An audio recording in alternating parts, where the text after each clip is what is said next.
I call to order this meeting of the Washington County Board of Education. We have all members present this evening, and I declare a quorum. I'd like to introduce a fifth grade student at Old Forge Elementary, Reese Gibson. Reese is going to lead us in the Pledge of Allegiance and a moment of silence. Reese?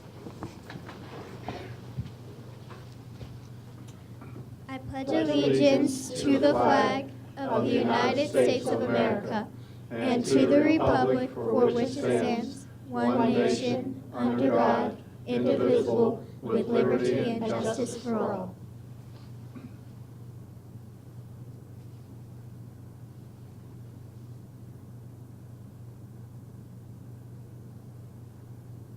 Thank you.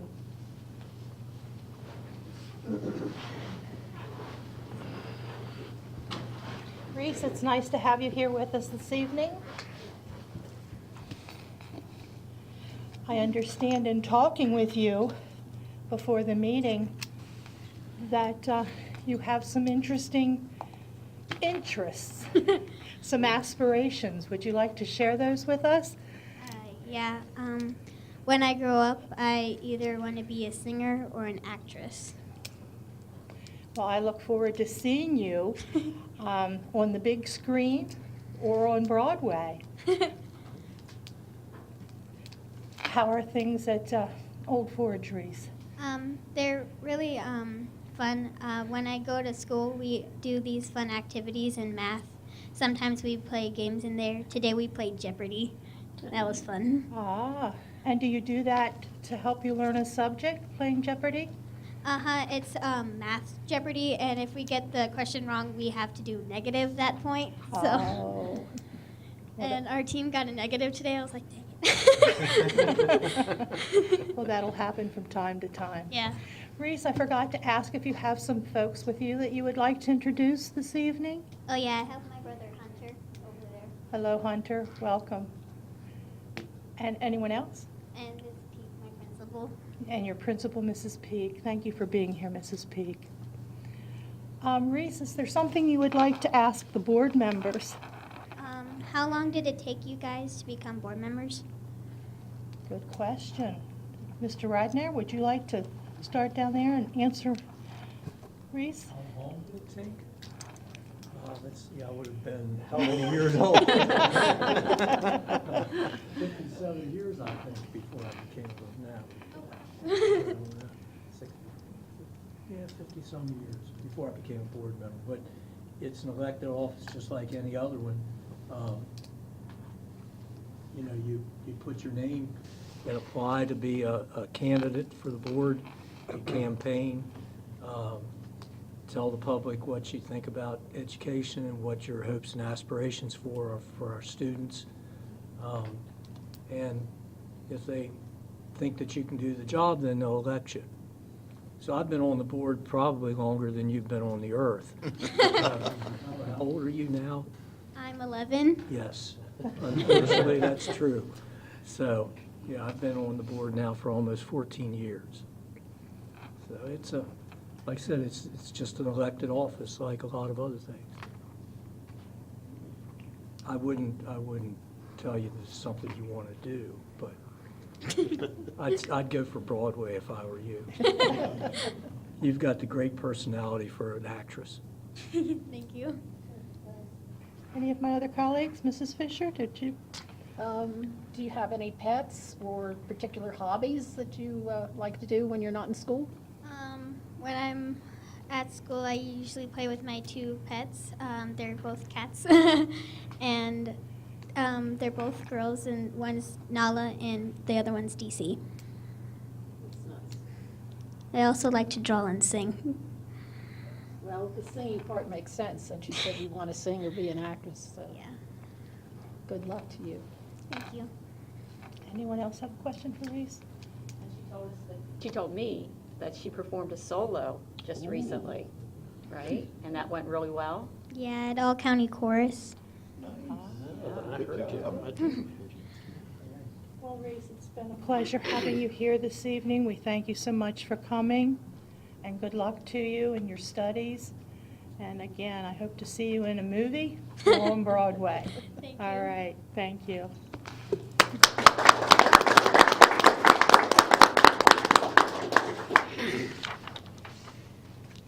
Okay, at this time, we'll have approval of the agenda. Is there a motion? Madam President, I move to approve the closed session minute. The agenda. The agenda? I move that we approve the agenda for this evening. Thank you, Mrs. Murray. Is there a I'll second. Thank you, Mrs. Fisher. Any discussion about the agenda? All those in favor of approving the agenda? All right. It's unanimous with the student member concurring. And the next item is the approval of the minutes. Mrs. Murray? Madam President, I move that we approve the closed session minutes dated Tuesday, February 27th, 2018. Thank you, Mrs. Murray. Is there a second? Second. Thank you, Mr. Stauffer. Are there any additions or corrections to those closed session minutes? Okay, if not, all those in favor of the closed session minutes? Okay. Put your hand up? Okay, we're unanimous in approval of the closed session minutes. Mrs. Murray? I move for the approval of the business meeting minutes dated Tuesday, February 27th, 2018. Thank you. Is there a second? Second. Thank you, Mr. Bickford. Any additions or corrections to the business meeting minutes?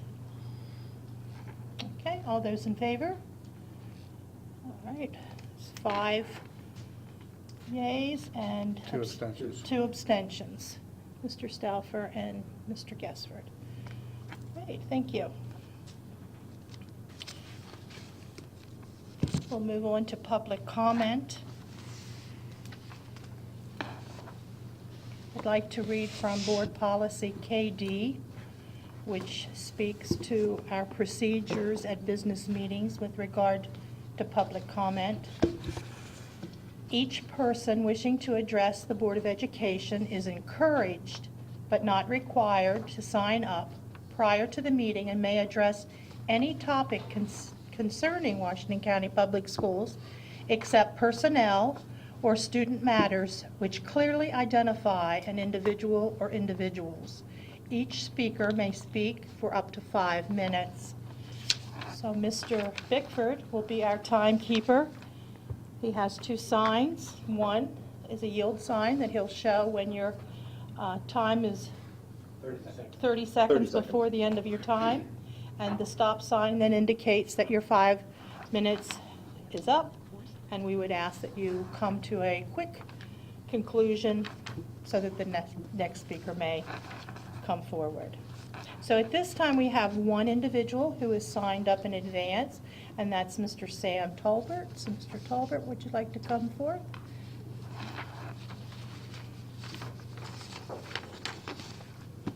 Sit here, you Uh-huh. understand? Yes, sir, right there. I come to you this evening because I wanted to express my opinions about this proposal for a cell phone tower at North Hagerstown High School. I believe that many of the residents in the North High are not aware of the enormity of this project, the size of the equipment. I believe that it's not a lack of interest. I believe that they count on you folks to make the right decision. I've asked in the community a couple times to different people who said, what do you think? And one of the comments is, well, they did a balloon test, and the balloons weren't that much higher than the stadium lights. And I thought about it for a minute, and I called the school board, and I said, how high are the stadium lights? And they said, well, the stadium lights are 65 feet tall. And I thought to myself, the stadium lights sit at the lowest point of that campus, okay? This thing that's proposed is 120 feet tall, and it's not sitting at the lowest point of the campus. It's up close to the parking lot. It's at the higher point of the campus. So now we have a building that's 120, a structure that's 120 feet tall. That's a 10-story structure. The school is a 2-story building. This thing is enormous.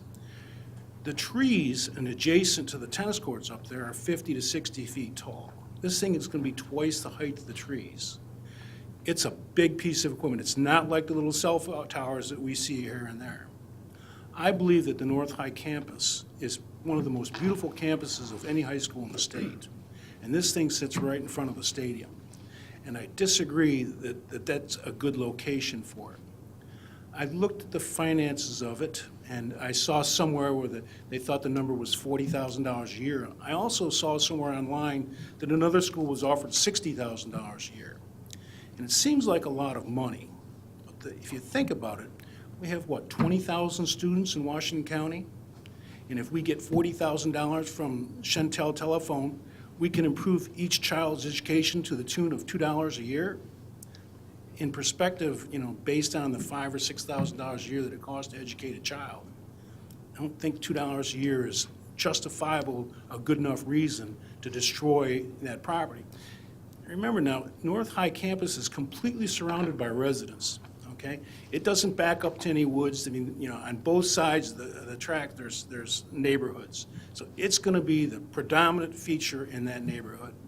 And I hope that you'll consider that, here we have this beautiful thing that this community is so proud of, and we're going to dump this thing right on top of it. And I don't think that makes good sense. That's about all I have to say. Thank you. Thank you, sir.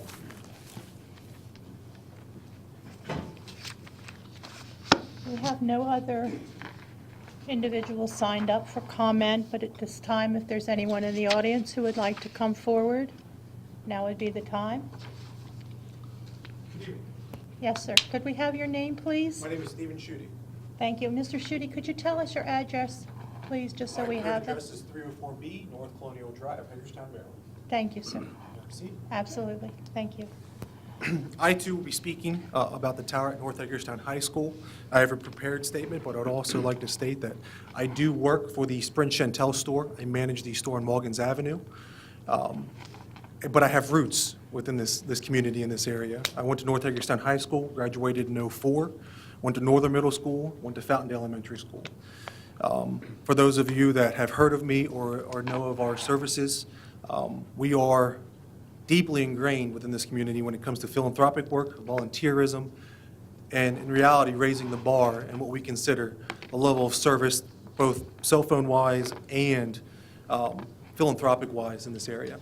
So if you allow me, I'll read my statement. It's what I consider well thought out and helps me kind of organize my thoughts at this point. So for the schools, if you know my store and its relationship with the community, you know that we are driven to see the city and the county succeed. Through nonprofit work, volunteerism, and sponsorships, we have worked very hard to help lift the bar of success and expectations. Our goal for the future is to build a better, stronger relationship with the schools, its teachers, and its students. As a telecom company, it is hard to work in areas of the town that we do not have service. The technology that we would bring or the services that we would provide are not stable enough to show any benefit. And my worry is that another asset to the schools will be underutilized. And what I would like to cite here is we're actually currently working with the Educators Foundation for the Ready, Set, Play event for mother's sons, and bringing more awareness to them, providing sponsorship, volunteer work, and hopefully a little bit more money. For the safety, a cell phone tower works based off a set amount of resources. It has, a set amount of resources it has, and how it works with other towers in the area. Knowing the area very well, my parents live on Bellevue Avenue right behind North Hagerstown High School. Knowing the area very well, I worry about existing infrastructure if there were an emergency. This tower would directly support 6 public schools in the North End, providing faster, more stable, and more reliable service to the area. Currently, we are overloaded with the towers that are servicing, causing call issues, data issues, and that is at current usage. If there was an emergency, I do worry that it just couldn't support the amount of calls and the data needed. For the area, according to the National Association of Realtors, millennials now make up the largest share of home buyers, with consistent growth over the past 4 years. That number is up to 35%. 66% of first-time home buyers are now millennials. So what are millennials looking for in the new home? And the article published by Time Money, a survey was cited showing that 60% of all millennial home buyers look for good school districts. This number is now ranked behind good cell phone service at 76%. Competitive and stable cell phone service has been vaulted to the top of the list of the masses and what they worry about, and the north end of the town desperately needs this. From our end, from our end, we look at this as a business driver for the area. Millennials do hold their cell phone service higher than most other services provided in the area. In conclusion, radio, television, interstate highways, telephone poles, airplanes, cars, and trains. History has shown us that at one point in time, all of these items have carried a negative connotation within small groups and areas. History has also shown us that these items, through the ages, have changed our lives for the better. Our nation's infrastructure was built upon these items. Our growth and continued growth are closely tied to these once perceived negative vessels. The telecom industry has followed suit. As one of the fastest growing sectors in the country, we are no different. The demand for faster speeds and more reliable networks never ceases.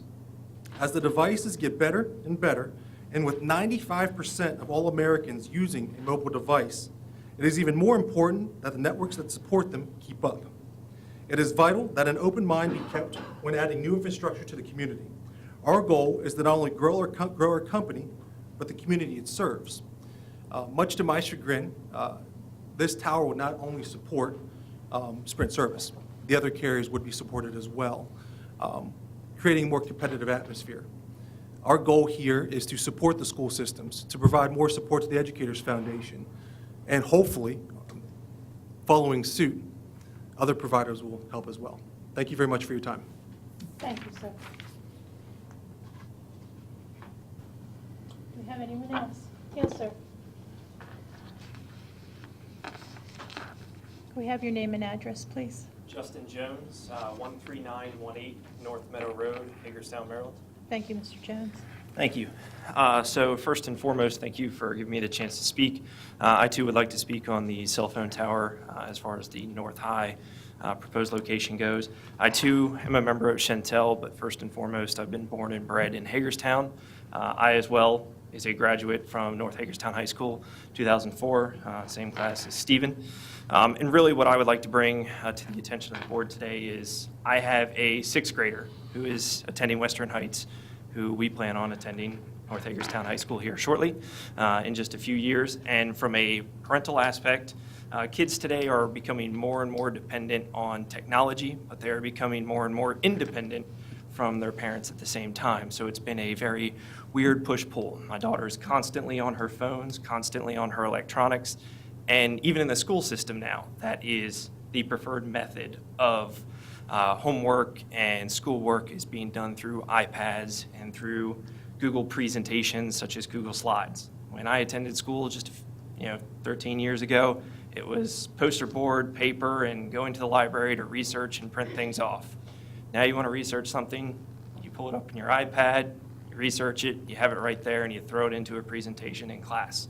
So things are changing, things are evolving, and we've pushed my daughter and my family to be involved in after-school activities, be involved in things that separate her from her electronics.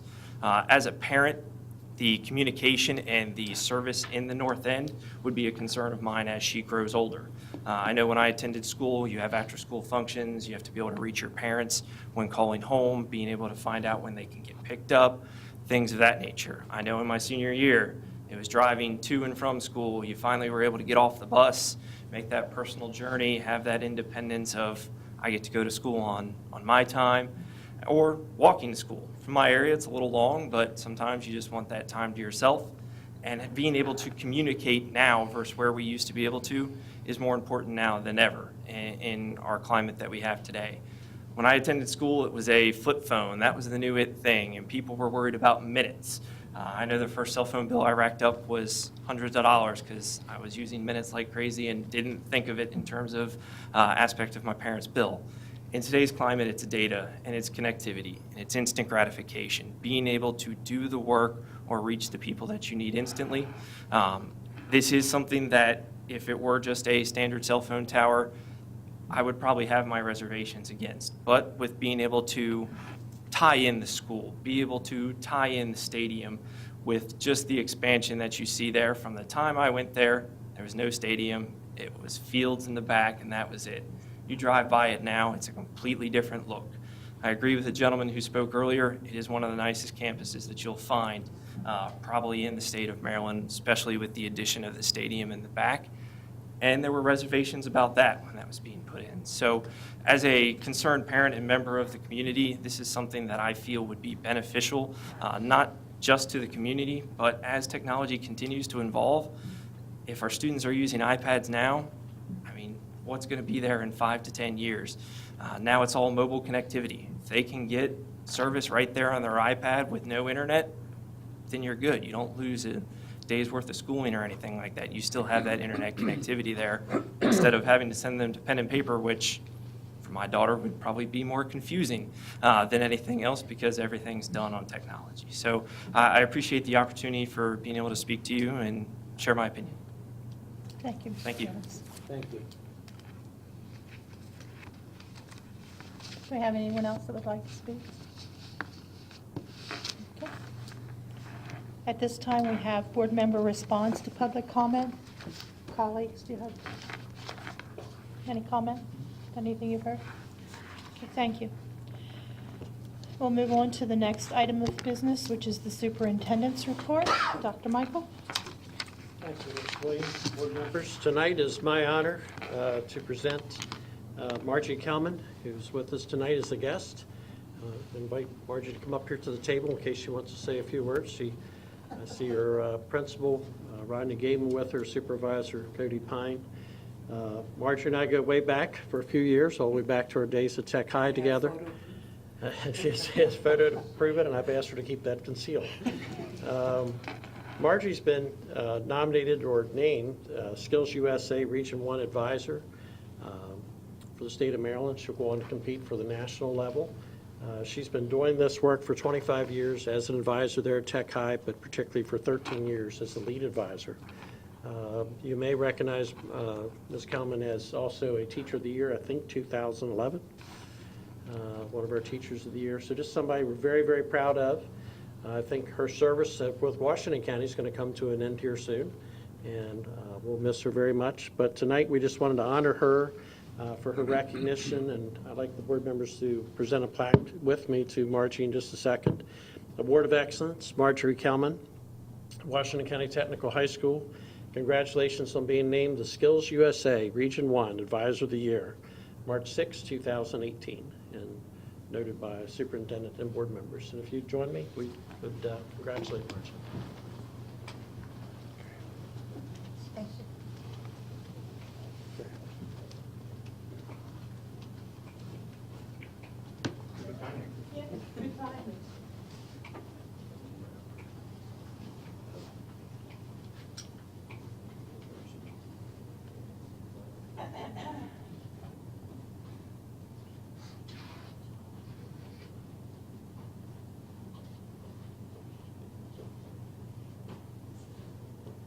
Congratulations.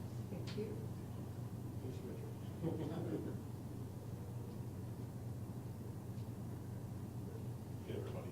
Congratulate all the board members, and then we'll get a photo after we congratulate all. Okay.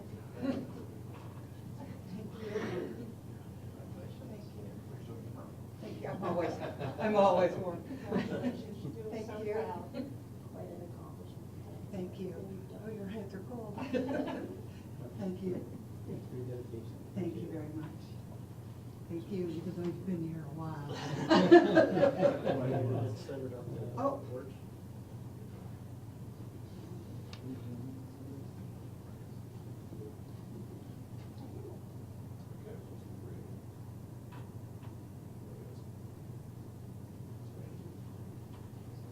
Marjorie, I didn't give you a chance to say anything, but we'll just Sure.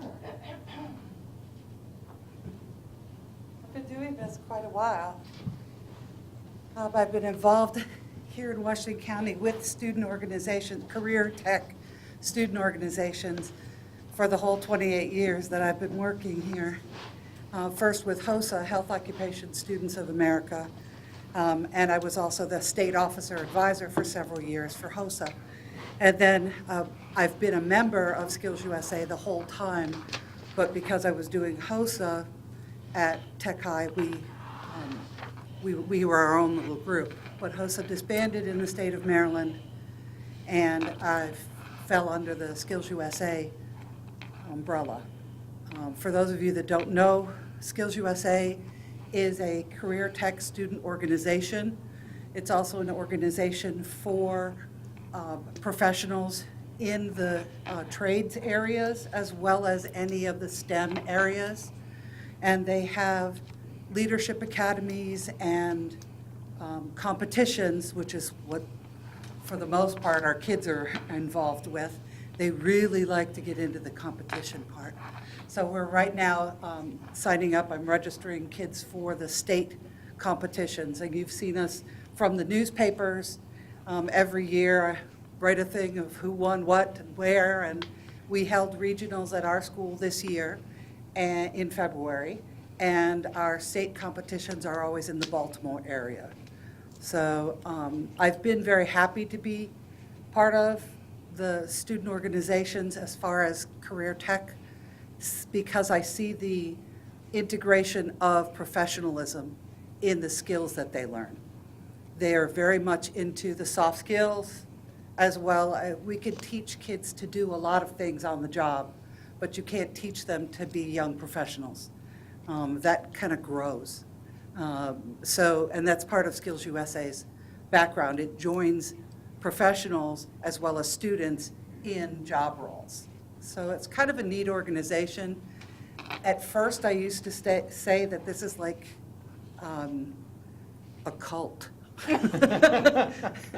Unfortunately, or fortunately, I was proven wrong.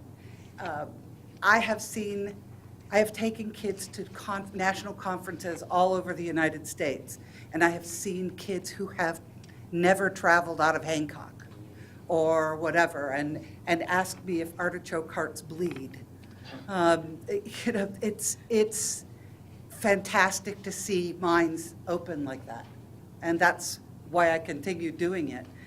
It's a lot of work on top of a full-time teaching job. A lot of the counties in our state, the Skills USA person, that's their half-time job. I do it with a full-time job. So it's a lot of work, but because I see so much that it does for the kids, it has them grow so much in just the couple of years that they are active in it at school, that it's worth it. It's so totally worth it. So, thank you. Thank you. Thank you.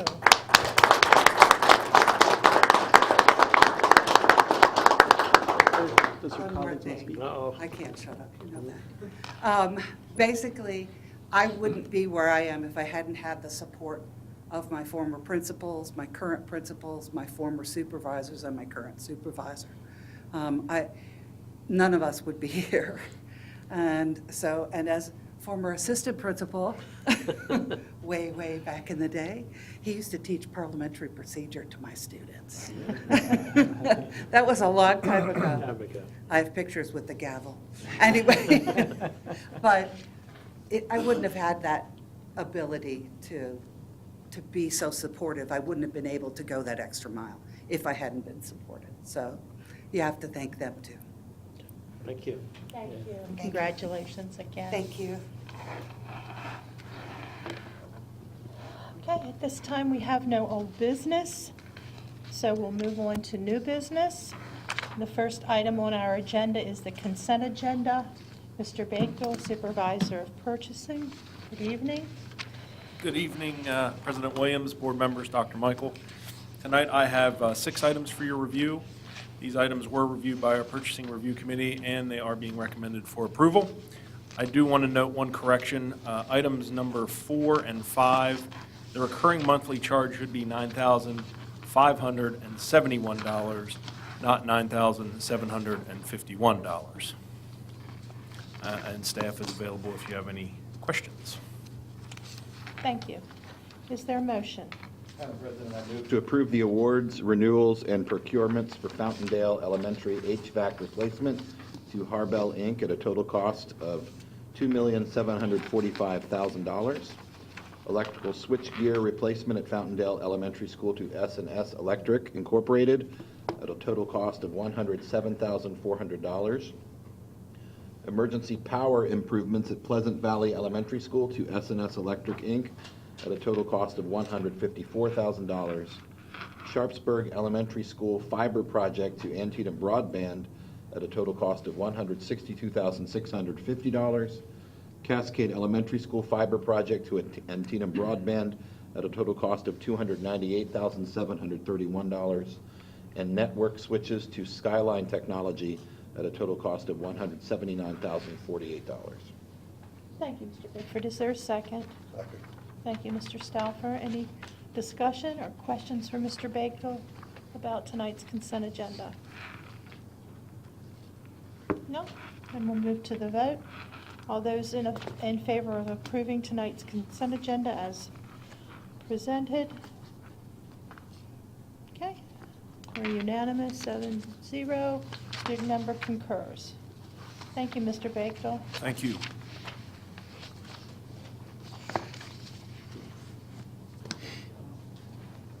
Our next agenda item under new business is consideration of a donation to North Hagerstown High School from the Hub Boosters Club. Good evening, Dr. Akers. Good evening, President Williams, members of the board, Dr. Michael. I'm here on behalf of North Hagerstown High School, asking your approval of a $6,000 donation from the Hub's Boosters to North High. The money will be used to help purchase athletic uniforms. Thank you. Is there a motion? Madam President, I move to approve a gift in the amount of $6,000 to North Hagerstown High School from the Hub's Boosters Club. Thank you, Mr. Bickford. Is there a second? Thank you, Mrs. Murray. Any questions for Dr. Akers? Any discussion? No? Then we'll move to the vote. All those in approval of the donation from North Hagerstown High School's Hub's Boosters to North Hagerstown High School? Okay, 7-0. We're unanimous, and the student member concurs. Thank you. Thank you. And our thanks to the boosters for their generosity. Thank you.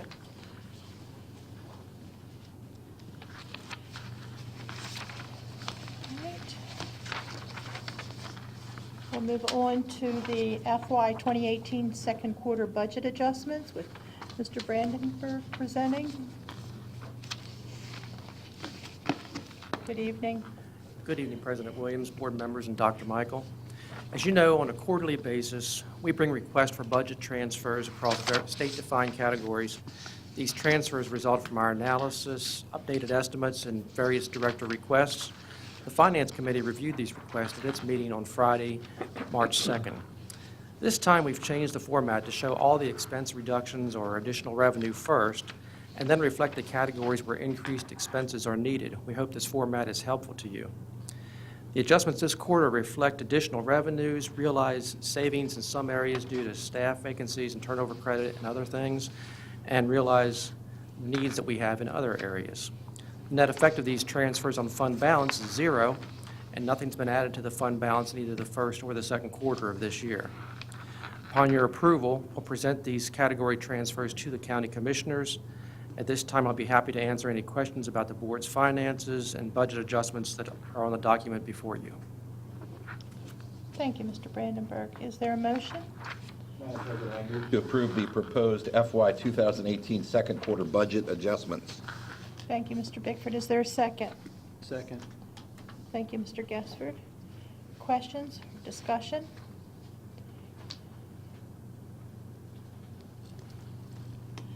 Nothing? I have a question for you, Mr. Brandon. Oh, I'm sorry. I didn't see your hand, Mrs. Fisher. I apologize. Go I ahead. waited to put it up. These aren't numbered. 1, 2, 3, 4, 5, 6, 7, 8, 12 items down. Student health services says for increased student health needs covered by contracted services. Can you add any detail to that? I believe that's for a particular student that is transported out of county. Oh, okay. Thank you. I understand. Any other questions? Mr. Brandenburg, my questions are with regard to the totals of the fund balance, the restricted and unrestricted funds that we have in our fund balance. Could you Certainly. share those with us, please? Certainly. Unrestricted fund balance currently stands at $3.7 million. And then we've got committed fund balance that consists of several buckets or items. The biggest thing is $4 million for the downtown facilities, $1 million for public-private partnerships, and most of the other $1.8 million that the board committed last fall for capital improvements, textbooks, pre-K startup costs, and playground equipment. The committed fund balance before tonight, it was $7.1 million in total, and I believe the board approved approximately $730,000 for capital improvements as part of the consent agenda this evening. Thank you. Any other questions for Mr. Brandenburg? Okay. So the motion is to approve the proposed FY 2018 second quarter budget adjustments. All those in favor of approval? Okay, thank you, 7-0. The student member concurring. Thank you, Mr. Brandenburg. Mr. Cruz here with Mr. Rollins. Good evening. To talk with evening. us about the construction documents for the Urban Educational Campus, the BOE component. Thank you, President Williams, members of the board. Last week, you received an overview of the design plans for the Urban Improvement Project BOE component downtown adjacent to the Barbara Ingram School for the Arts. This evening, Mr. Rollins and I are here to seek your approval of the 95% CD construction documents, to send those documents down to the Department of General Services for their review, and to continue forward. Then Bowman Group will proceed very shortly to go to bid, so that hopefully by the time we get the DGS comments returned, we can open the bids and award a project. And with that, Mr. Rollins and I are here to accept any questions you may have. Thank you. Is there a motion? Madam President, I move to approve the construction documents for the Urban Educational Campus BOE component. Thank you, Mrs. Fisher. Is there a second? Second. Thank you, Mr. Stauffer. Questions for Mr. Rollins and Mr. Prue, or any discussion? When do we move dirt? Hopefully sometime in June.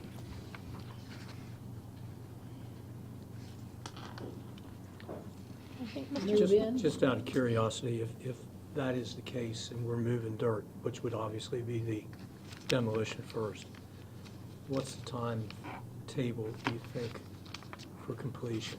For completion, probably early 2020. Thank you. Anyone else? Okay, the motion is to approve the construction documents for the Urban Educational Campus, the BOE component. All those in favor? Okay, unanimous. Thank you very much. Thank you. That brings us to the second half of the superintendent's report. The other item that I wanted to add this evening was just that we continue to have ongoing conversations, as we have for years, regarding student safety in our buildings. We met with Chief Brito from the Hagerstown Police Department yesterday, had a brief conversation with Sheriff Mullendore last week, but have a scheduled meeting with him next week. We're also meeting with the barracks commander here at the State Police, just to continue to solidify our partnership with our local law enforcement agencies, our local schools that have town police officers or municipality police officers. They've been communicating with those people. So we have a strong relationship. We want to continue to build on that.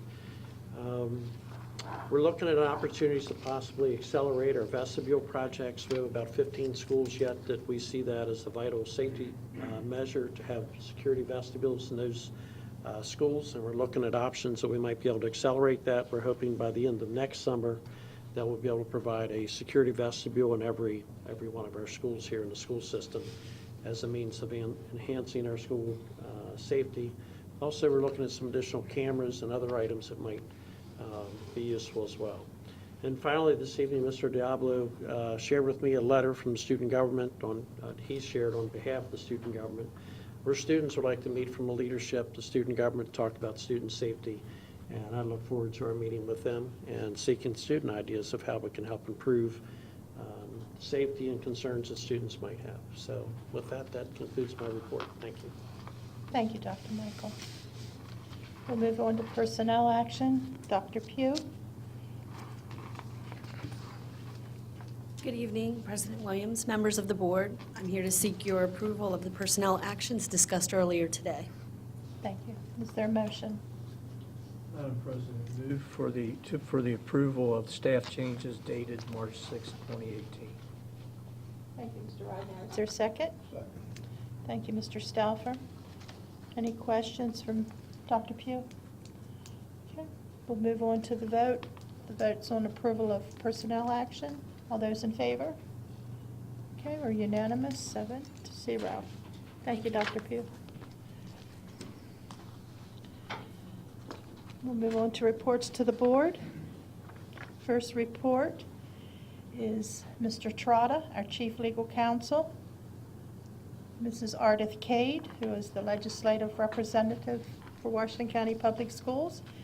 They'll be giving us a legislative briefing on what's happening in Annapolis in our legislative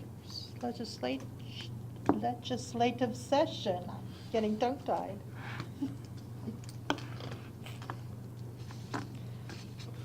Good Thank you very evening. much. I'm shuffling paper still because there are so many things that one can talk about, and I'm going to try and not to talk about too many of them tonight. My last report mentioned that things were still very fluid, and I would say that they are still very fluid. There are lots and lots of bills that have been heard, but on the whole, not very many bills have yet passed and gone to the governor for signature or even for review. But that just means that the next 45 days of the legislature are going to be at accelerated speed with hearings daily. I think in education committees, there were maybe 30 bills being heard by some of the committees the other day. So you can understand that last year Mrs. Williams and Mr. Trotta sat for 7 hours, as I recall. I was talking to somebody in a committee that met until 10:30 the other night. So, things are active. First of all, we are very pleased that there seems to be good support, certainly from MABE, for the reportable offenses bill, which you initiated. And this can be an important bill, I think, statewide.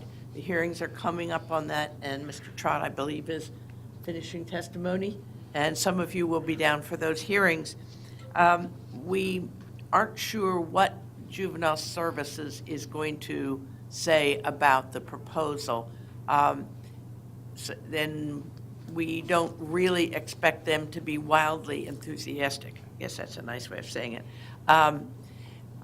The thing that's different for us in this bill is that most of our bills are heard by the education committees, and this bill is being heard by judicial committees.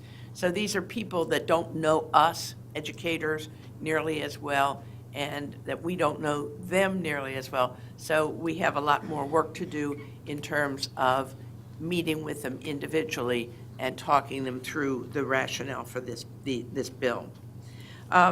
In the area of safety, I've mentioned a number of bills in my report, my written report to you.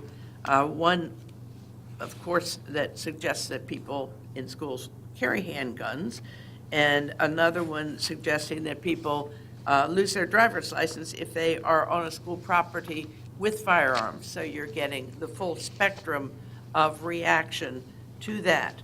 We also have the governor's executive order on safety, and the governor also has a bill in that would dedicate some of the money from gaming, from the slot machines, to safety issues in schools, and would provide actual dollars for improvements to the safety of your facilities. So there's a lot in that area certainly a lot of discussion. And I understand in Florida today, they did, in their Senate, pass a bill that would allow teachers to train teachers to carry firearms if they wish to. I believe that was how it was stated. So it is a very, I would say, frightening concept, but I don't mean to put my opinions on what your opinions may be, but that would certainly be a change. So there will be a lot of discussion in this area. We've mentioned over and over and over and over the Kerwin Commission that next year will be providing proposals for the financing of education, presumably at a higher level than it is currently financed, and in areas where there has not necessarily been much financing to date. And that would be particularly in pre-K and more in special ed, and a lot of emphasis on career technology. The bill that is in, as I've said, is a pretty, it isn't a really strong bill because it doesn't have much to do with money, but it does propose several programs that are in the Kerwin report that, but it suggests them in little tiny programs of funding of maybe $2 million. I say little tiny, but grants that that counties could apply for. One being for some after school and summer programs, some for certain pre-K, some for teacher enhancement or teacher scholarships more for scholarships for teachers, people committing to going into teaching and that sort of thing. So they are sort of testing the waters. This bill will probably pass. Nobody's really excited about it, but it will provide some opportunities for some small test programs that you may want to be preparing to think about applying for the grants. So that is definitely on the table, but is really not terribly controversial. More controversial is the bill that finally came in on facilities from the Knott Commission, and that is called the 21st Century School Facilities Act. And as you can see, it's a fairly long act.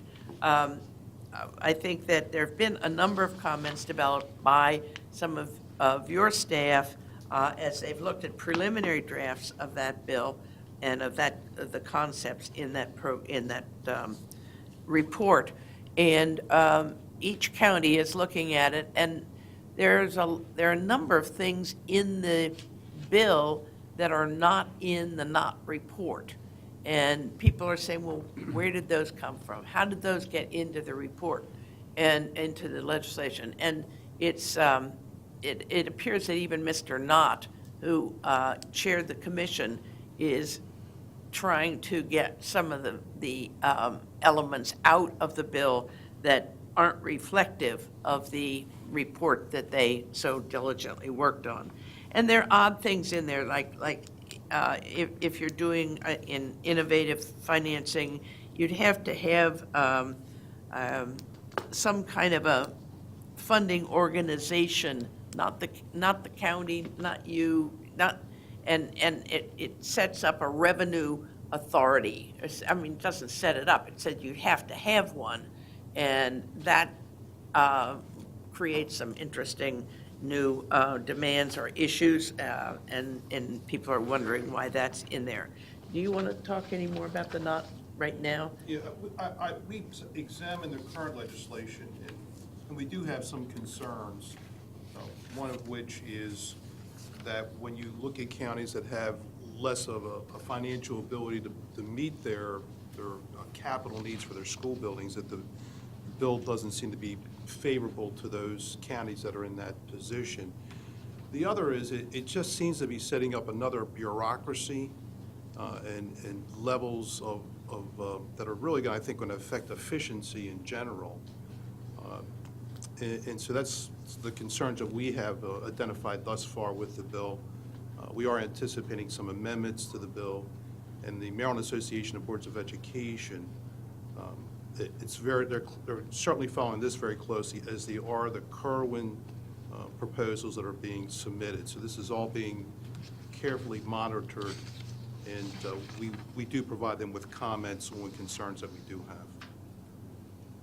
So that bill, I think, will be one that goes from here till the last day of the session with people pushing and pulling. There are two proposals about the use of the education gaming revenues. That means the education trust fund.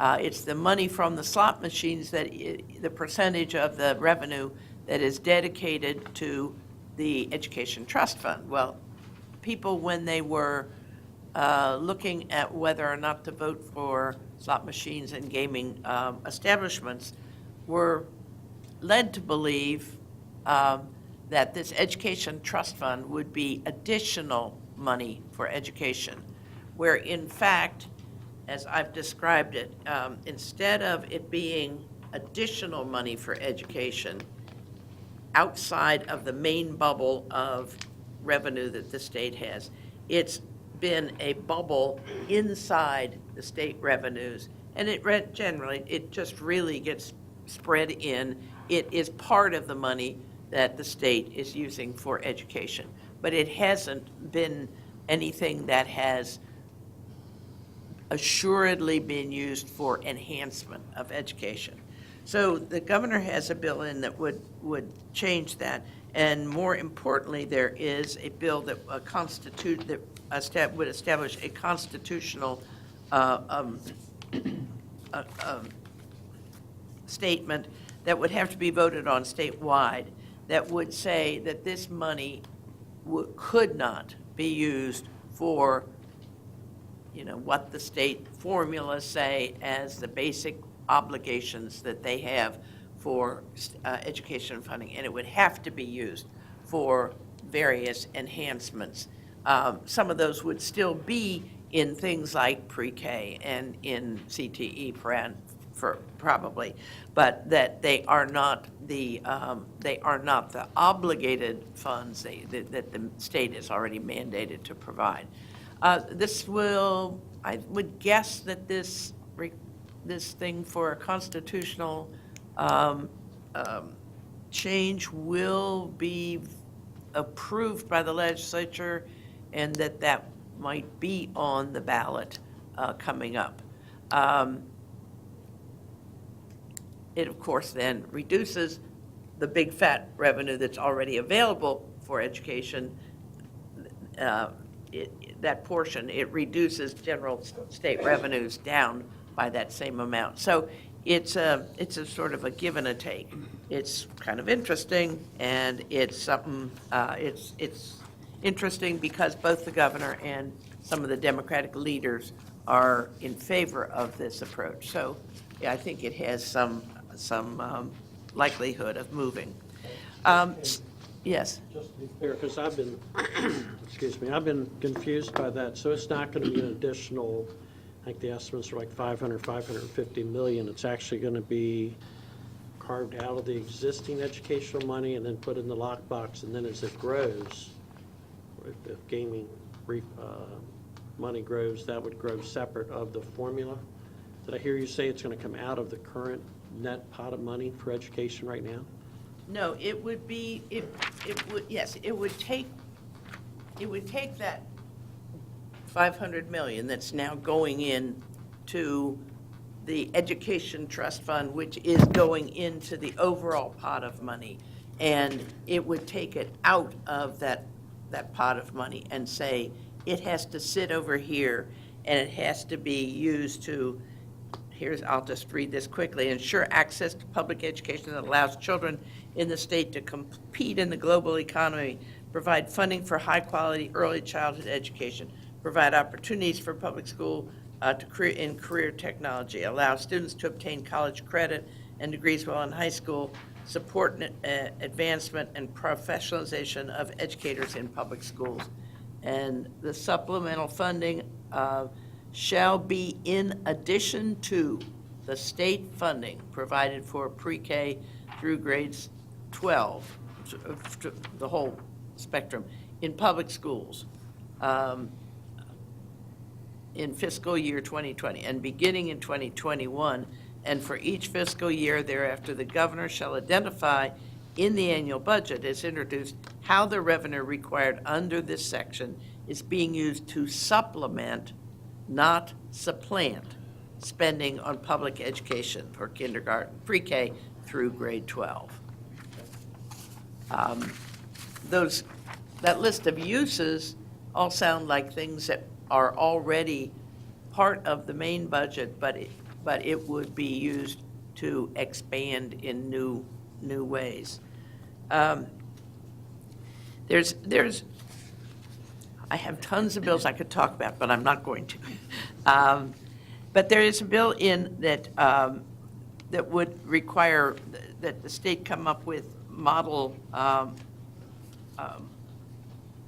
guidelines for the use of social media, and what the counties are saying on the whole is, okay, if you want to do a model, that's fine, but most counties already have pretty clearly defined social media policies, and Tony has just presented me with several of your documents which represent your very clearly stated policies about the use of social media by teachers and by others as well.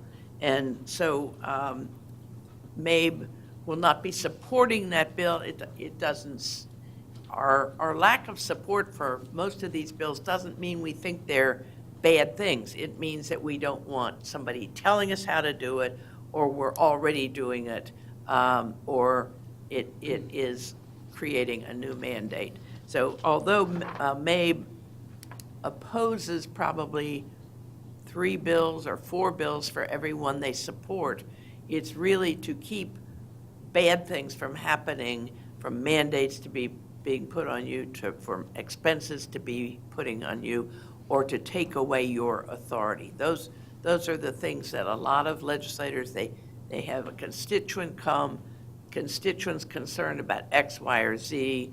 There's one bill in about the weight of backpacks, and Monmouth having policies and all about backpacks. Do you have a policy about backpacks? I don't think that bill's going to go through. Again, I told you before about the one about suntan lotion. Again, these are things that generally can be dealt with by local boards, as you know that they are needed, and you don't have to have somebody in the legislature defining what you are going to do and how you're going to do it. You're elected to do that. One more bill that I do want to mention is one on bullying, and I had it right here. Bullying, harassment, and intimidation. And what this bill would do, and again, this one, as you can see, takes many pages to get it said, it would allow a parent or guardian, or if the child is of age, to bring action for injunctive relief against a bully, a harassing person, or intimidating action of somebody else. And so this is a pretty big concept that is causing a lot of discussion, and I think we'll probably go through in some form. The chairman of the committee that will be going before on our reportable offenses is the one who sponsored this bill. But I think that this is an interesting bill. There are many more, but I'm not going to go into them. I would be happy to try to answer any questions you may have. Thank you, Mrs. Cade. Questions for Mrs. Cade or Mr. Trotta? if any of you want to come down other than to be at hearings, we had a good day on our, when you came down, several of, when the quick response team came down for the legislative May Day, and we visited a number of people, and we were welcomed by those people, and most of them were very supportive of the reportable offense concept. However, we were visiting people who are on the education committees because at that point we thought that's where the bill would be assigned. So we have a whole new group of people that we need to visit now. So if you are down or want to come down and see what's going on, particularly a student maybe perhaps might be interested in a day down there, please let me know and I'd be happy to work details out for you. Thank you, Mrs. Kate. Thank you for the work you continue to do for us in Annapolis. My pleasure. So very appreciative. Thank you, Mr. Trotta.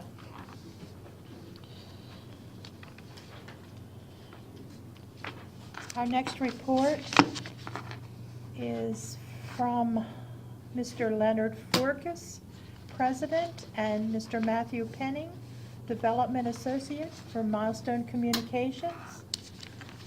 This report is on the proposed cell tower at North Hagerstown High School. Good evening. Good evening.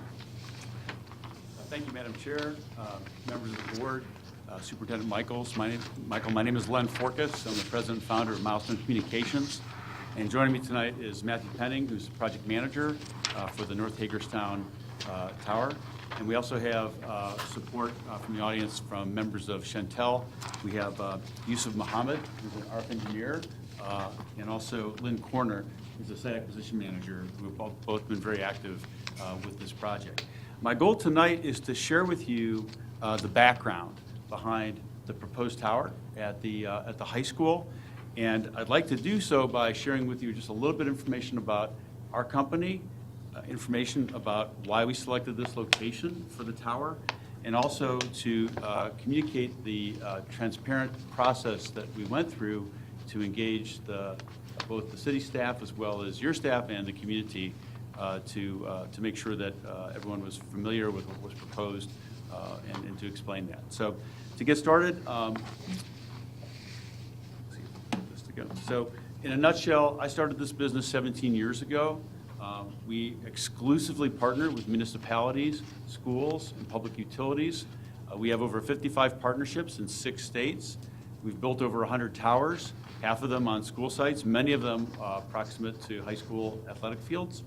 And we also have over 2,500 locations throughout the East Coast where we have the opportunity to be able to build towers in those 6 states. And we've also raised over $100 million in capital to do so over that time period. This kind of gives you a little bit of a sense of our geography, but in Maryland, we have partnerships with over a half dozen municipalities, including proximate to you is Anne Arundel, Frederick, Caroline, Dorchester, Queen Anne's, Somerset, Talbot, and Macomb County. So we have a long history of working with municipalities in the state of Maryland, particularly educational organizations. The proposal is to effectively build a tower and share the revenue from the tower, from the leases, with the school community. 40% of the lease revenue goes to the school community. Our first tenant is Chantel, but we designed the tower for 5 different wireless carriers. When we construct a tower, we pay a $20,000 contribution to the schools to cover any expenses you may have incurred, to review our leases, work with us on siting the tower. Every time we get a wireless carrier, we provide a fee of $5,000.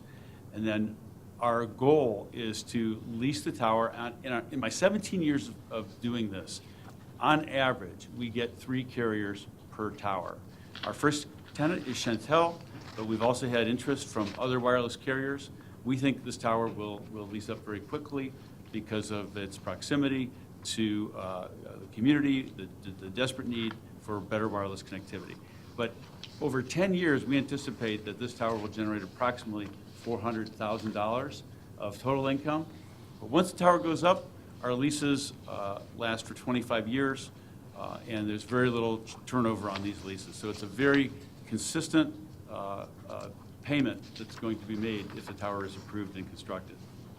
The location that we chose for this tower is on the yellow dot here, which is on the southern portion of the school property.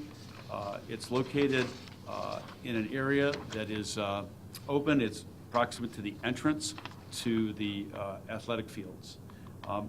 The tower is a 115-foot marquee tower. It's a stealth design. It has a compound that's roughly 80 by 35 feet, which will accommodate 5 wireless companies.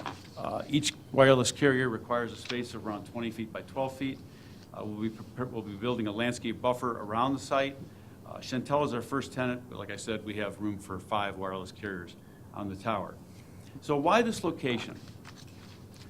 We met with the city planning department, and we worked with them to understand their priorities and their policies when it comes to the preference that they have for wireless communication towers. The preference of the city of Hagerstown is to have concealment, which means they do not want to see the equipment visibly. That is among their highest priorities. Also, and so we have designed a solution that allows for the tower to not only shroud and hide all the equipment, but also to serve a second purpose, which would be to be able to be a benefit by developing it as a marquee tower, to be able to share the name of the school and effectively create a recognizable landmark. The second reason we chose this location was because it has the least amount of physical disturbance to the property. Because we're proximate to a road and pavement, there won't be any need for us to build a long driveway to the site. It's right there at the entrance way, and it's a minimal amount of disturbance and imperviousness, as well as, again, the design is to shroud and hide the equipment that goes behind the panels. This is a photo simulation that we've created of one type of graphic design that could be used. We've got five panels representing locations for each of the wireless companies. And again, the reason for the height of the tower is to be able to have the signals be above the trees so that there's no interference. As the signals are dissipated, there's no vertical elements that would interfere with the propagation of the signal. We've also done some other designs. Again, this is a collaborative process with your team as to what the panels look like. It's totally at your discretion as to what they look like, but again, we just wanted to show some of the options that we've come up with. But again, if this tower is approved, we will work very, very closely with your facilities team and the school to design a type of design that would be amenable to the school. I'd like next to share with you some other towers that we've built that are similar to this. This is a tower we built 2 years ago at Parkside High School in Salisbury, Maryland, in partnership with Wicomico County. We have 3 towers that we've constructed on Wicomico County schools. This was the design that they selected. We've also developed a tower at Corcoran Middle School in Anne Arundel County. This was our first tower at a middle school. When the tower went up, parents were complaining about the tower because they were very upset that school money went to build a sign. And so that was the feedback. And when people realized that it was not a sign, it was a moneymaker for the school, the complaints stopped coming in. The third tower I'd like to share with you is our most recent tower, which is a design at Chin Park in Prince William County. It's both a nature center and an aquatic center. So we hired an artist to custom design panels that would be reflective of the use of the property. And in this instance, we felt that we are able, with these marquee towers, to turn negative to positive and create an opportunity to create signage and visibility. So that's what we're proposing. I'd like to next share with you the process in which we followed to arrive at where we are today. The first step was to meet with your staff. We had a meeting on site to look at different locations that might be possible. Matt Penning was there, along with the principal, as well as facility staff.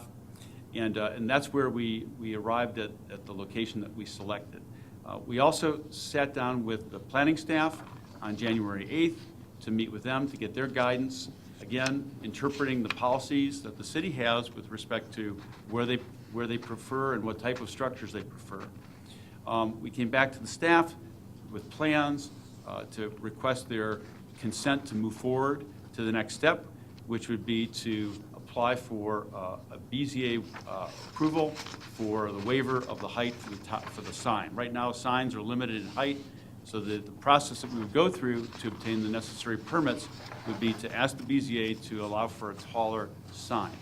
And so in doing so, we built a website, we mailed out postcards on January 29th, we filed the variance application on the 30th, and then we held a community meeting at the Lodge on February 13th.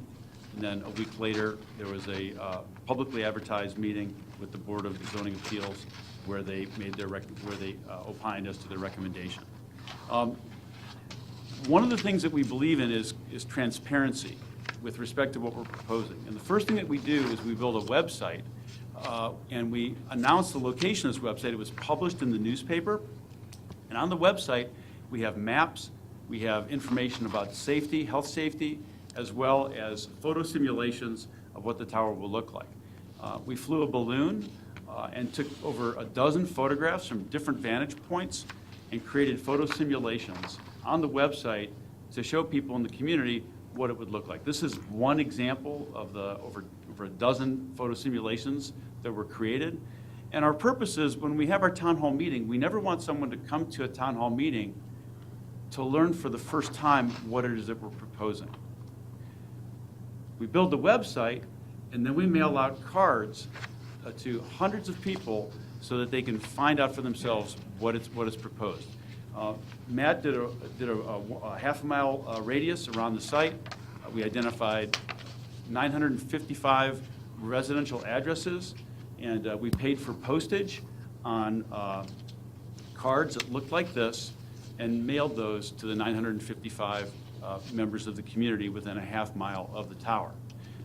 We're not required to do this through the BZA. We're only required to communicate directly with associations and/or contiguous property owners. But again, we believe that the more people we can share this information with, the better. We also received an inquiry from a local reporter, and he put the website in his article several days before the town hall meeting. The night of the town hall meeting, I think we had close to 60 people attend, asking questions. The meeting lasted several hours. There were people there that were very much opposed to it. There were people there that were very much in favor of it. But a lot of people came just to learn what we're doing and ask us questions. But the beauty of having a website is you can gain data as to who sees the website. And the data from Google indicated over 189 unique addresses visited the site. Those are IP addresses from different devices that visited the site. So out of 955 cards, we had close to 200 people that visited the site and looked at over 902 page views over the course of the last 30 days, from the day that the cards went out to the following 30 days. And so that in a nutshell is our proposal. The BZA sought to view it favorably. They voted, and the majority viewed that it would be acceptable to them. We're waiting for the final written review, but we'd be pleased to answer any questions that you have with respect to the proposal. The land use issue is resolved, and now it's really a matter of whether or not the school board deems that this is appropriate for us to move to the next step. So thank you very much for giving me the opportunity to share the background of the tower. Thank you. This time, do we have any questions for Mr. Forkas or Mr. Penning? Mr. Gessler? Thank you. Thanks for coming this evening. I have a few questions here, so I'll just start the first one. How many towers do you have in Washington County right now? In Washington County? This will be our first in Washington County. Okay. What community asked for this as a need? You had said that there was communities out there that needed this. Did any of them in that area contact you and say, we need this? No, we'll never receive contact from a community member.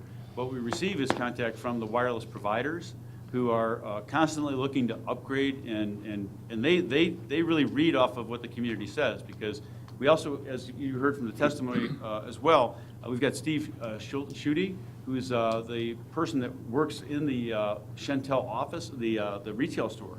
So what happens is Chantel approached us and said, this is a location where we want to increase service and invest in this community. And that's where the interest came from, was mostly through complaints that were lodged with Chantel for poor service in this neighborhood. So I'm understanding there's no guide wires, nothing like that. It's just a freestanding tower. Is that correct? Yes, sir. 3 legs, yes, sir. Okay. And how far out will that signal reach? Yeah. Now, there's several elements of the signal, but it'll be for miles. Miles. Yeah. And one final question. Is there anything that you can talk to me about the health issues tonight? I know I saw some things on your site, but because there's a lot of people who don't go into your site, but are watching tonight, what kind of health issues that would be problematic to our students, to our neighbors, in that community? Well, first of all, there are studies done every year regarding radio energy, not only from towers but also from cell phones. And there are standards that the FCC has with respect to what causes harm. They have a 50 times safety factor that's the FCC's guideline. Is they know what causes harm, then there's a 50 times safety factor. The towers that we've constructed in the last 17 years are over 1,000 times below the FCC's limit. We test our sites. Every tower we've built, we test, and to determine that we're within those guidelines. The radio energy is so small from the cell tower that it takes very expensive equipment just to measure it accurately. The majority of the studies that show concern for harm are mostly from studies that talk about the device being close to the body. The other thing I wanted to share with you is that the Maryland State Educational Association has put together a white paper on May 2015 that did a thorough scrub of the most recent articles and issues globally on the subject matter. And they've written an 8-page white paper that I'm sharing with you that clearly identifies all of the issues associated with health safety. And their conclusion is that there's no credible evidence that shows that there is any correlation of harm from cell towers, quoting not only the FCC, but the National Cancer Institute and the World Health Organization. Thank you. Mr. Stauffer? I didn't hear the presentation, but perhaps I missed it. Were any other sites considered before North Hagerstown High School was chosen for that area of town? Yes, sir. Yeah. And Mr. Corner is the site acquisition manager who's been working with Chantel, who's here tonight, who has been working to improve coverage for Chantel over the past several years. And it was determined that the most optimal site to be able to solve the coverage issue here without being proximate to other existing structures was the North Hagerstown location. What other sites were considered? Can you tell us? I mean, yeah. What other areas? Would it be okay if I asked Mr. Corner to come forward? Oh, sure. Lynn?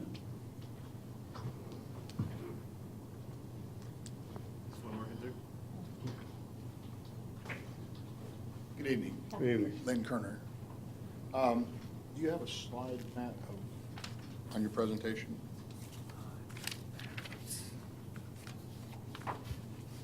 Just give me a moment here, please, and to find the slides so I catch them all. Initially, I was issued this search area back in July of 2015 when we started searching this area.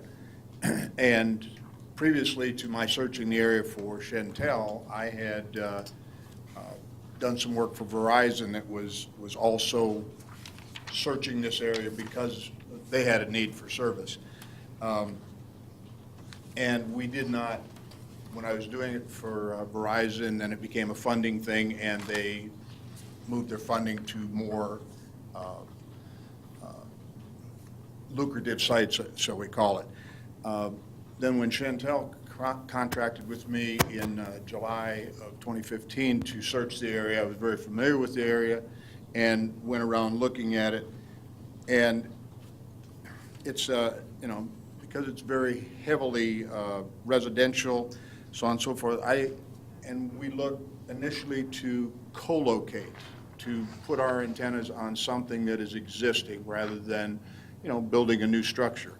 I looked at the Western Maryland Hospital, the rooftop, to get that perspective. Will something work there?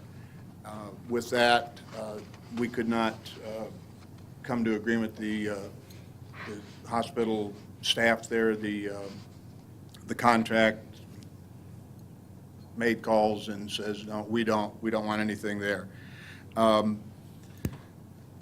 The billboard sign right in front of the gymnasium, that used to be a Gold's Gym right there, we looked at that with taking the billboard and putting what we call a Fort Worth, which is just another pipe extension above that and putting an antenna array. That did not work well for the RF perspective because it just didn't get enough height on it. And the city was not in favor of that because it would have been this thing sticking up above the sign for, and so the ordinance really didn't call out well for the meeting their stealth design techniques. When I was doing the search for Verizon, and also again when I started it for Chantel, we worked with the folks from Gold's Gym. We had looked at a possible location for a tower structure right behind the gymnasium, and as it had gone with my search with Verizon, as it did with my discussion with them, they were just not interested in it, from various technical and financial aspects of that. Around off of Potomac Avenue, there is a church. I looked at the church as a possibility, a tall structure, the steeple. And after evaluation, pardon me? Talking about the First Christian Church? Yes, sir. And looked at that, and I never did contact the church itself because from its location, from its design, where the steeple, it's got like a little bell tower thing, but then it peaks rather rapidly. We wouldn't have been able to get the height and keep it looking like a steeple. And so I moved on. I visited with Mr. Grow. Vincent Grow owns some property way down in the kind of the southwest corner of this area. Looked at a warehouse facility down there and the property about putting a structure back there. And also there's a little small water tank back there that wouldn't have got enough height on it. Upon evaluation with the RF folks, this property was outside of the ring. They give you a certain area parameters, try to stay in. And so we moved on. I had looked at a big piece of property, Maryland Metals, and some of these other meetings mention has been made of Maryland Metals property. I had looked at that, contacted got the phone number, made a contact with them, and there was no interest. And then also, it was identified as that is a Superfund cleanup site, and that just creates many, many, many environmental issues that have to be contended with even if the property owner was interested. And so we try to stay away from them, but at the same time, RF has evaluated that, made the evaluation that that site is there again at the outside of that ring to the point that it will not provide, because of terrain, because of tree cover, it will not provide the coverage and everything in the area that we need it covered. The Maryland Metal place, the Superfund site is across the street Yes, sir. from the Maryland Metal. Maryland Metal is pretty wide open. Maryland Metal, place there. and then No- behind old- that. The old factory buildings there. but, Yes, sir. But there's a big, no trees there in the front of it there. Right. Yes, sir. The Maryland Metals property, But that was outside the range of? It's outside the range as far as having effective coverage in the area, just because of the terrain and so on and so forth. And there again, initial contact with the folks, and when I had contacted the folks at Maryland Metal, that was back in October of 2016, when I made initial contact with them, and there was no interest. And so we just moved on and kept looking, and came to the school. We, looked at the Department of Highways property right there directly in front of the school property, and there's just no room in there. I've been doing this for 17 years, and I, can kind of sort out some of them that this won't work because of setbacks and everything else. Even looked at the American Legion at some sort of a flagpole structure, but property dimensions, parking areas, where do you put it that you can site the thing that it fits all the parameters. Mrs. Murray? I have sort of a two-part question. One part is, have you ever built any cell towers that close to houses, to residences? And the other question is, why wouldn't a better location for it be in the back of the school? Again, with respect to the proximity to the community, we've built towers in similar environments.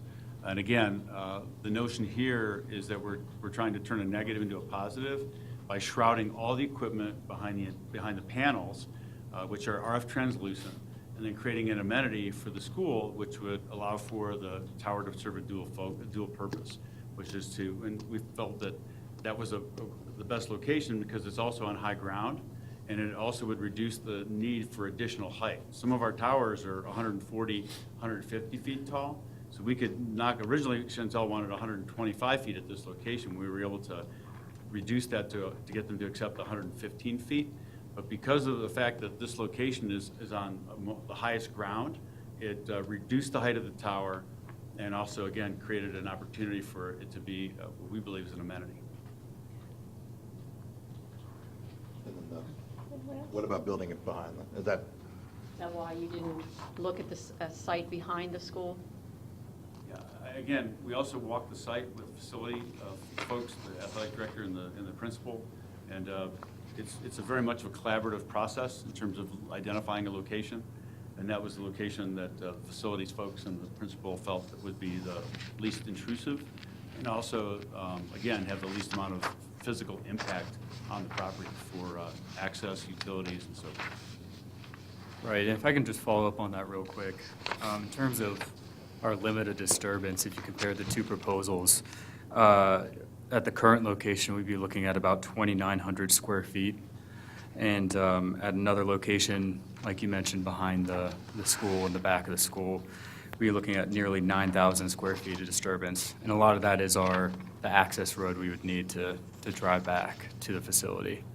And I wanted to follow up real quick with Mr. Stouffer in regards to the Maryland Metals candidate that was discussed.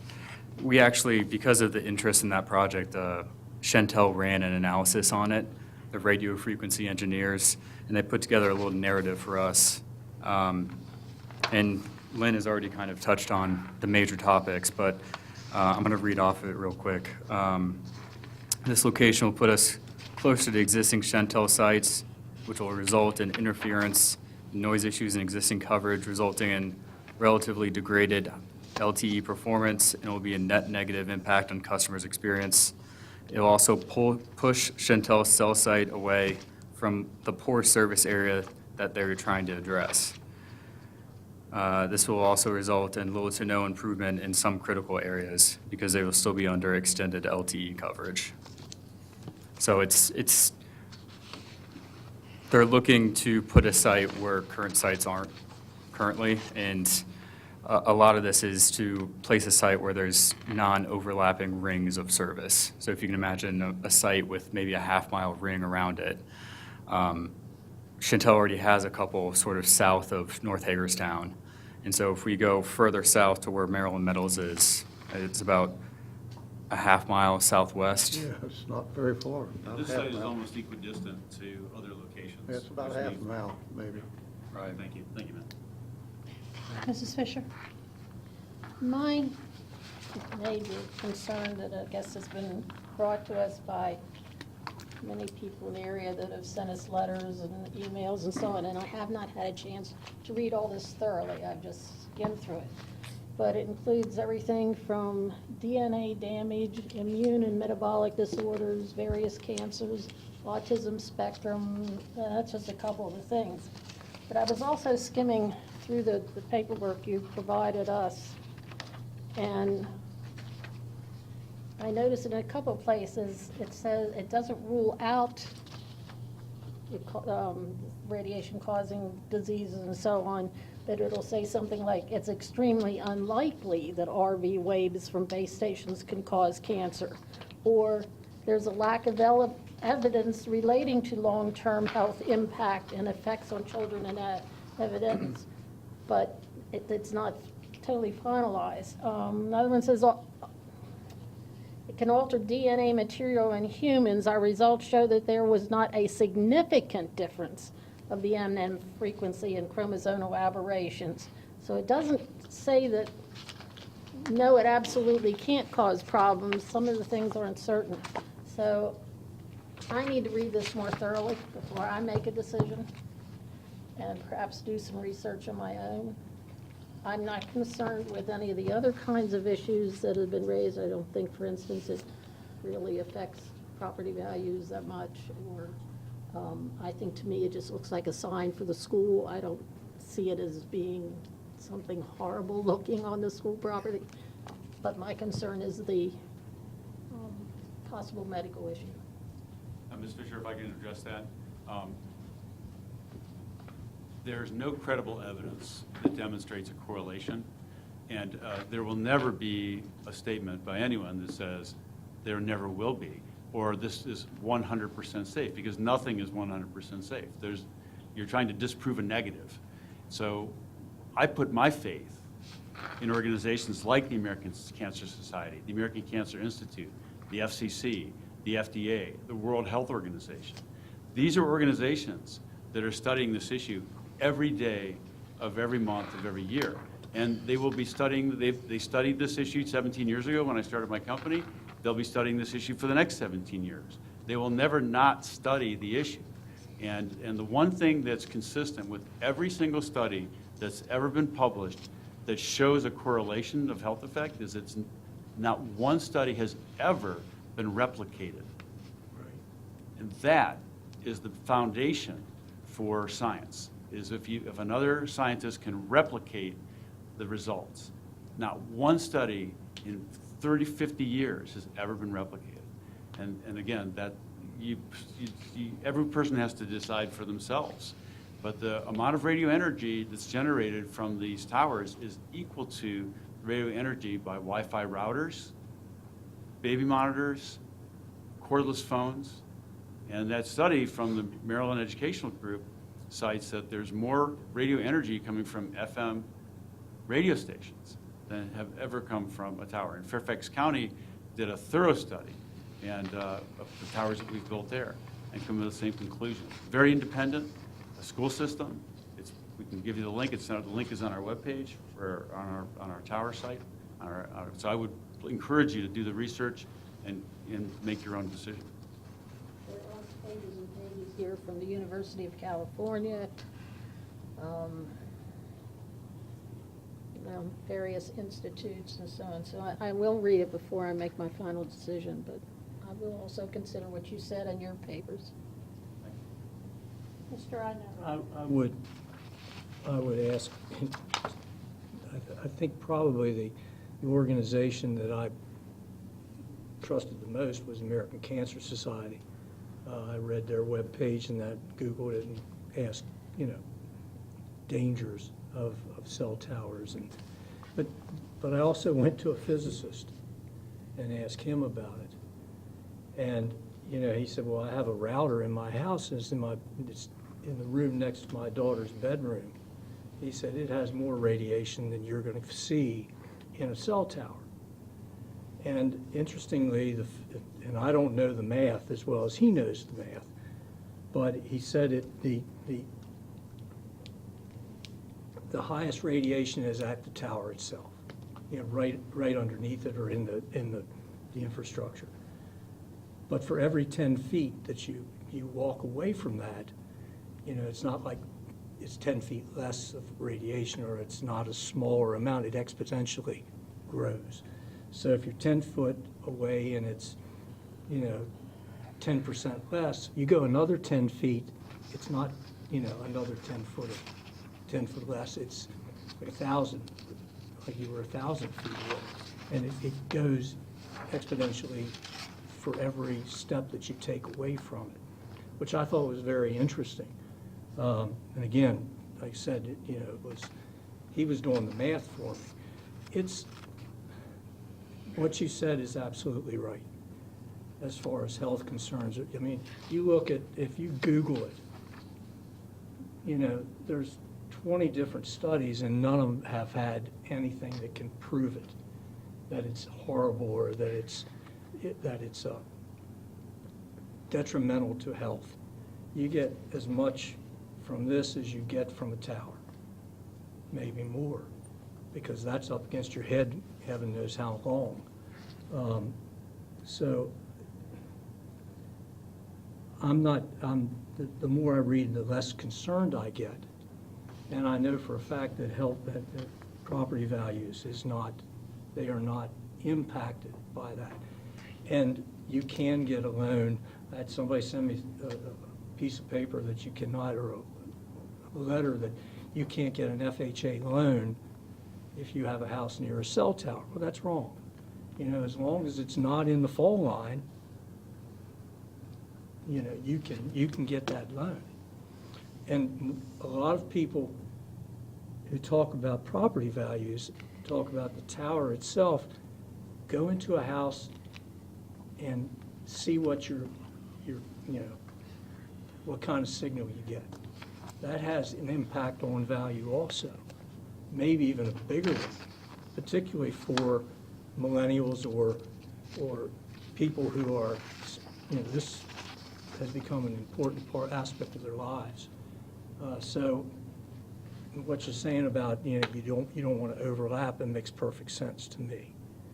You want to find a spot where you don't overlap, you're getting a good signal, and it's going to be beneficial to that community. So I have less concerns probably than most people, you know, and I feel very comfortable after talking to the people that I've talked to about the safety aspect of this. So I could change my mind in 2 weeks, but heaven only knows. We had a employee of the school system come to our last meeting, brought his 2 children, lives right next to the tower. He talked about safety concerns. One of the concerns he also had was that he was worried there'd be a very noticeable loud hum. What kind of hum do these kind of towers generate? I watched his testimony, and I built 100 of these sites, and the only sound that comes from the equipment is once a month. For some carriers, Shentel is not one of them, but if AT&T, for example, AT&T is deploying FirstNet, which is a nationwide 911 data network, they'll have a backup generator in case of a storm or interruption of power. But they run that generator for once a month to test it for usually 45 minutes, you know, in a time when it's not obtrusive. That's the only sound that you'll hear. There is some equipment does require for cooling packs of the back of the buildings, but again, they're only on to cool the equipment. More and more, the cabinetry is without those cooling packs. So again, it's an AC unit. It has the same decibel level as an air conditioner. Something else that you brought up, and then Mr. Schutte brought up as well. We've certainly seen tragedies at schools, And that, I remember on 9/11, not being able to make a phone call on my cell phone because the lines were essentially jammed. How much does this increase capacity? How much safer are our students? How much more will they have the ability to get an important phone call out if they need to? Well, let's face it, I mean, infrastructure is needed for the signals to function, for it to work. There's now, I just read in today's paper, actually, that 911 now will be able to text 911, and 911 will be able to text you. Right now, there's geotexting. When the forest fires were raging in California, they sent geotext to certain towers so that people within tower radiuses, rather than alarm a large populace, they could just concentrate the information to the people within the harm's way. Same thing when an event occurs in a school or horrific events like the events we've experienced. That communication system allows for people that have phones to be able to get those signals.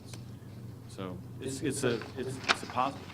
The current infrastructure, could it be easily overloaded at this point? And then if we build this, does that ease? I mean, obviously that would ease it, but. The amount of data flowing through wireless networks doubles every 18 to 24 months. So our RF engineer, Mr. Mohammed, has a very difficult job because every single day there's more stress on the network. And the wireless companies have to densify their network. They have to invest. They have to build more infrastructure. They have to buy better equipment. They're constantly looking at ways that they can continue to provide the resources for the consumer. And without more infrastructure, the service won't function. There's three ways it works: spectrum from the FCC, equipment, and infrastructure. You need all three. Thank you very much. I am curious to know, I'm looking at the photos that you've put in our packets of the schools in Wacomico. I think you said there were three towers in Wacomico County, one in Anne Arundel County. I'm just curious to know, are they in residential areas as densely populated as what the area at North High is? So our focus is always to look for concealment solutions. In Anne Arundel County, our first tower was at Broadneck High School, and the county policies were to encourage the infrastructure close to vertical assets. So in that instance, we built a tower proximate to the practice football field. Originally, we had it at the main football field, but the community expressed some objection to it because it was close to them. They asked us to look at alternative sites, so we moved it back 500 feet to the practice field, and we were able to solve the problem. So in that instance, we're able to work with the community, but in every instance, we look for ways to find a solution that will have the least amount of visual impact and find ways that it will serve an alternative purpose. And that's the solution that we've provided for this tower. But yeah, I mean, it's they're like towers, and they're like snowflakes. Everyone's different. Everyone's unique, has different circumstances, different issues to solve. And here, we're trying to accommodate and be responsive to the city's policies. Thank you. Any other questions? No? Thank you, gentlemen. Thank you very much.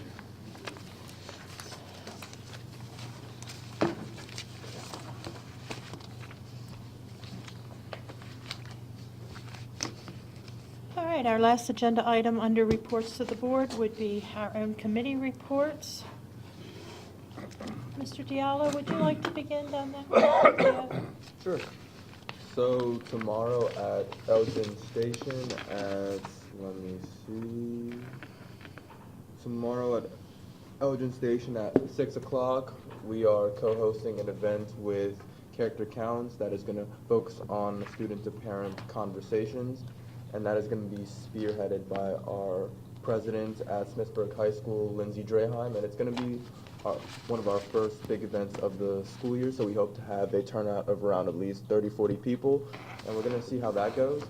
Next week on Tuesday, March 13th at Waynesboro High School, we're going to have our SMOB elections for this year. I'm personally excited to see the new candidates, and most of the board members will hopefully be there, so I think it's going to be pretty big. And that's all I got to report. Okay, thank you. You said Elgin Station at 6 p.m.? 6 p.m., 6 to 7. 6 to 7. Okay, thank you. Mrs. Murray? The Curriculum and Instruction Committee will meet on March 27th at 10:30 a.m. in the board conference room. Thank you, Mr. Bickford. Finance Committee met Friday.